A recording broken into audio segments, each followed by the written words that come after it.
भारत और पाकिस्तान के बीच जारी विवाद में कई तरह की खबरें सामने आई। खबरों के साथ साथ जो खबर शायद काफ़ी लोग जिसका इंतजार कर रहे थे कि कब शांति वापस से यहाँ पर स्थापित हो, सीज फायर हो और उसके बाद दोनों देश जो है वापस अमन चैन के साथ आगे बढ़े। तो वहीं सरहदी जिलों की अगर हम बात करें तो यहाँ के लोग कहीं ना कहीं डरे हुए थे, क्योंकि पहले के दौरान भी कहीं देखा था कि किस तरीके से लोगों का जनजीवन अस्त व्यस्त हुआ था। पर अब इस बार अगर युद्ध होता है, क्या स्थिति होगी, आपसे जानना चाहूँगी, आपकी उम्र भी जानना चाहूँगी, ये भी जानना चाहूँगी क्या 71 का युद्ध आपने देखा था?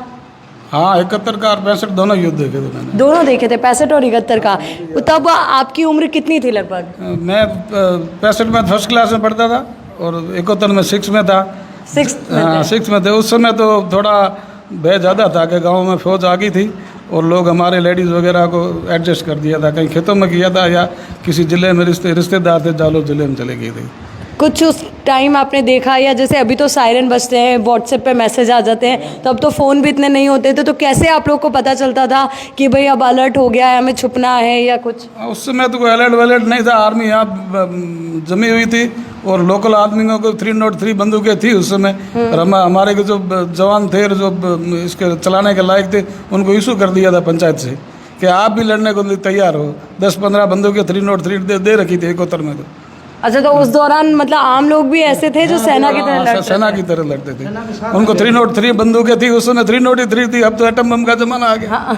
अब तो क्या पता कि किसके यहाँ डालेंगे, हमारे गरीबों को क्या लूटेंगे, किसी शहर पर डालेंगे तो डालेंगे, हम तो बेफिक्र है अभी तो। अच्छा, अभी कोई टेंशन नहीं है? कोई टेंशन नहीं, किसी दे देगा। कल जब सीज फायर का ऐलान किया गया कि अब दोनों देश में से कोई भी पहले हमला नहीं करेगा, इस तरीके की घोषणा हुई, तो कितना सुख आप लोग को मिला है, क्या कितनी शांति उस वक्त मिली? शांति तो शांति थी, बाकी तो सबक सिखाना था। जो उग्रवाद थे उनको मिटाना जरूरी था। अब कितने मिटे क्या नहीं मिटे वो तो मोदी जाने, उनका काम जाने। बाकी युद्ध तो पाकिस्तान तो हम चाहते यही थे कि पाकिस्तान उग्रवाद का खत्म हो, पाकिस्तान की जो आतंकवादी घटनाएं उन पर अंकुश लगे। जी जी। और अब आपसे ये भी जानना चाहूँगी, क्योंकि देखिए इन्होंने तो युद्ध देखा और ये भी जानकारी दी कि किस तरीके के हालात उस दौर में बने हुए थे, और उस टाइम सबसे बड़ी दिक्कत थी नेटवर्क नहीं था। आज मोबाइल फ़ोन का ज़माना है, सारी चीज़ें आप लोगों के पास मैसेज आ जाते हैं। आप बताइए, युवा होने के नाते आपके मन में क्या भाव था, क्योंकि हम तो पहली बार ऐसे युद्ध की स्थिति देख रहे हैं? ऐसा डर का तो कोई भय था नहीं, क्योंकि इंडियन आर्मी बहुत मजबूत है, हमारी सेना बहुत मजबूत है। भय का तो कोई सवाल ही पैदा नहीं होता।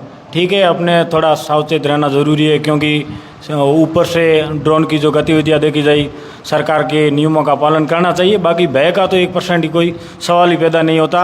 अगर सरकार ऐलान करे और आर्मी हमें कहे कि लड़ना है, तो उस पार दिन उगते ही दूसरे स्थान पर पहुँच जाएंगी हमारी युवा, इतने जोशीले इतने जोशीले। और ये वो धरा है जहाँ पर हमेशा दुश्मनों को धूल चटाई गई। तो ऐसे में आप लोग का क्या मनोबल था और क्या डर का माहौल था? क्या ड्रोन्स वगैरह आप लोगों ने देखे? हाँ, हमने ड्रोन्स भी देखे उड़ते हुए। और डरे तो कोई लोग नहीं, क्योंकि हमारी सेना बहुत मजबूत है और हमारे पास में जो हथियार है वो भी बहुत ही सही है। पाकिस्तान का एक भी हथियार नीचे यहाँ गिरने नहीं दिया, बहुत मजबूत है। और हमारे लोग भी बहुत मजबूत इसे लड़ने के लिए भी तैयार थे, और आगे भी कभी कुछ होगा तो वो उनके साथ देने के लिए तैयार है। क्या गांव में इस तरीके का माहौल आपने देखा? जब लाइट बंद करने के लिए कहा गया, ब्लैकआउट के लिए कहा गया, आप सबने लाइट बंद की? लाइट बंद की हमने, सबने की, पूरे गांव ने पूरा सहयोग दिया? पूरा सहयोग दिया। सायरन क्या यहाँ पर भी बजे थे? हाँ, सायरन बजे थे। और कुछ क्या आप लोगों ने राशन पानी की व्यवस्था की थी क्या, कि भाई अगर मान लो युद्ध हो गया तो हम लोग अपनी तैयारी करें? तो ऐसी व्यवस्था तो नहीं की, पर कर लेते अगर ज़्यादा लंबा चलता। तो अब जब सीज फायर का ऐलान हुआ तो क्या प्रतिक्रिया आपकी? ठीक होगा, देखो कैसे होगा, शांति हो गई, सब आराम से अपने अपने घरों में बैठे हैं। आप भी यही चाहते थे कि शांति रहे? शांति होनी। आप में से कोई जिनका कोई रिश्तेदार उस और हो? नहीं, हमारा पाकिस्तान में तो कोई रिश्तेदारी नहीं है। हमारे जो रिश्तेदार थे वो 71 के युद्ध में सब यहाँ हिंदुस्तान में आ गए हैं। फिर भी युद्ध तो युद्ध होता है, मन में भय तो होता है, लेकिन सीज फायर हो गया। सीज फायर होने से हमने राहत महसूस की है, ताकि खून खराबा ज़्यादा नहीं हो। लेकिन आतंकवाद को तो समाप्त करना है, और इसके आतंकवाद के लिए भारत सरकार ने, हमारी फ़ौज ने पाकिस्तान के अंदर जो उनकी एयर स्पेस में हवाई अड्डे तबाह किए, वो बहुत अच्छा काम किया और होना भी चाहिए, ताकि आतंकवाद को जड़ से मिटाया जा सके। बिल्कुल, बहुत सही बात आपने की कि आतंकवाद को जड़ से मिटाया जाना चाहिए। एक टीचर आप रहे हैं, ऐसे में आपसे भी मेरा एक सवाल रहेगा कि जब यहाँ पर कहा गया स्कूलों की छुट्टियाँ कर दी गई है, कई जो एनसीसी एनएसएस के बच्चे हैं उनको ये शिक्षा दी गई कि आपको हर मुसीबत के लिए तैयार रहना है, तो आपने कहीं ना कहीं भले ही रिटायर्ड हो गए हों पर वो कोशिश, वो जज्बा आप में भी रहा होगा। जी, यहाँ भी काफ़ी है वो युवा है वो तैयार हो गए थे, उसमें अपना नाम दर्ज करवा रहे थे कि हम सेना के साथ में लड़ेंगे और भारत के पक्ष में जैसी भी हमारी सेवा है उस देने के लिए हम तैयार हैं। और यहाँ वो मरने से नहीं डरते हैं, वो बताते हैं कि पहले भी मरना है बाद में मरना, तो मरने से क्या डरना।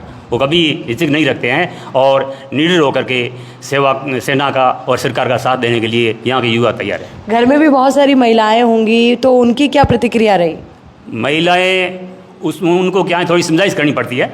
वैसे तो बाकी महिला भी यहाँ की पुरुषों के साथ जुड़ी हुई, तो उनके के अंदर भी वैसा बुलंद हौसला है, फिर भी उनको थोड़े क्या है कि थोड़ी सांत्वना या फिर जैसी स्थिति उनको थोड़ा माहौल बना करके रखना पड़ता है सकारात्मक, तब जा करके वो थोड़ी सेट होती, नहीं तो उनके अंदर थोड़ा भय ज़्यादा होता है, ज़्यादा भय रहता है। तो वो समझाइश की आपने बताया, उसके बाद वो सब नॉर्मल थे।